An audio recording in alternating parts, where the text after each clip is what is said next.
দেশের জন্য আবু সাঈদের মতো বুক পেতে দিতে রাজি আছি, বললেন জামায়াত আমির। জামায়াত স্বাধীনতার বিরোধিতা করেছিল, বললেন মির্জা ফখরুল।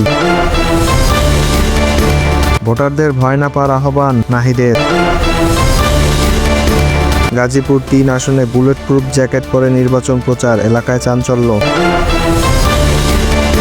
তারেক রহমানের বিরুদ্ধে এনসিপির অভিযোগ মিথ্যা, বললেন রিজভী।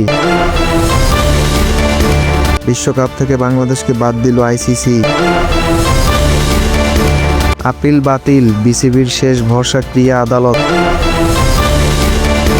গাজীপুরে পুলিশের সঙ্গে পোশাক শ্রমিকদের ধাওয়া পাল্টা ধাওয়া। ভারতের সঙ্গে বিএনপির চুক্তির অভিযোগ ভিত্তি নেই, বললেন মাহাদি আমিন। বেকার ভাতা নয়, আমরা কাজ দেব, বললেন জামায়াত আমির। ফরিদপুরে বাস ট্রাকের মুখোমুখি সংঘর্ষে নিহত 2। জাতীয় ঐক্যের ভিত্তিতে সবাইকে নিয়ে দেশ পরিচালনা করা হবে, বললেন শরীফুল রহমান। সুন্দরবনে মাছ ধরার সময় 19 জেলেকে অপহরণ। তরুণদের মধ্যে বাড়ছে এইচআইভি সংক্রমণ, উদ্বেগ বিশেষজ্ঞদের।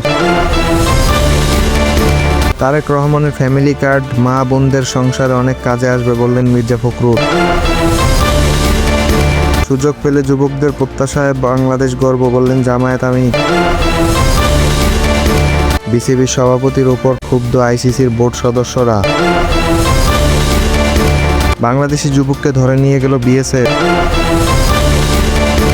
ঢাকায় বাসার ছাদ থেকে ব্যাংক কর্মকর্তার মরদেহ উদ্ধার। 21 বছর পর কুমিল্লায় যাচ্ছেন তারেক রহমান। অস্ত্রসহ ছাত্রলীগ নেতা উজ্জ্বল আটক।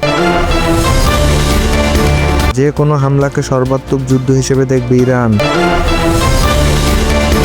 গণসংযোগে হঠাৎ অসুস্থ নাসিরউদ্দিন পাটোয়ারি।